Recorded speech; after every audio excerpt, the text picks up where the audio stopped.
আমি রাজা, আমি রাজা, এই আমি রাজা, না আমি রাজা, আমি রাজা, এই আমি রাজা।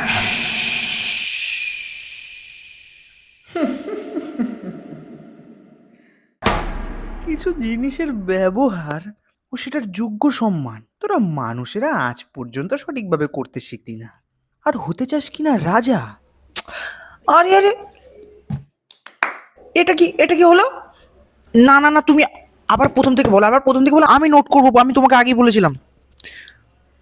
বলো, শুরু হোক তবে। এক যে ছিল রাজা। ধুর, আবার সে একটা রাজা। আচ্ছা, রাজা সবসময় একটাই হয় কেন বলো তো? আচ্ছা, একজন ছিলেন এমন ব্যক্তি যিনি সবাইকে রাজা বানানোর মতন ক্ষমতা রাখতেন। তার কাছে রাজ্য একটাই, রাজা সবাই, সেখানে সবাই সমান। সেই সমান স্বপ্ন নিয়েই তিনি রাত দিন এক করে খাটতে শুরু করলেন। অধিকাংশে রাজাও হলেন অনেকে। ঠিক এমনি করেই নানা জায়গায় শাখা তৈরি করলেন এবং গড়তে থাকলেন রাজা। কিন্তু রাজাকে মর্যাদা তখনই দেওয়া হয় যখন তার কাছে থাকে বসার জন্য একটি রাজ সিংহাসন। রাজামশাই, আপনার জন্য একটি সিংহাসন নিয়ে এলুম। সিংহাসন ছাড়া রাজাকে কি আর রাজা মানায়?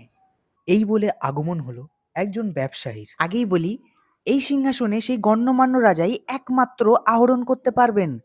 তো এবার বলুন, আপনাদের মধ্যে আসল রাজাটি কে? এই দেশে, এই রাজ্যে রাজা হওয়ার অধিকার সবার। এখানে আসল নকলের কোনো স্থান নেই, এখানে সবাই রাজা। আর কথা ওঠে যদি আপনার ওই সিংহাসনে, ওই লোভ এখানে কারোর ওপরই বশ করবে না। কিন্তু করে গেল।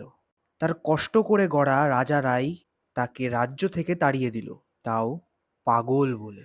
আর সেই সিংহাসনের চারিপাশে উলুধ্বনি দিতে থাকলো, আমি রাজা, না আমি রাজা, আমি রাজা, আমি রাজা, এই আমি রাজা, আমি রাজা, আমি রাজা, আমি রাজা।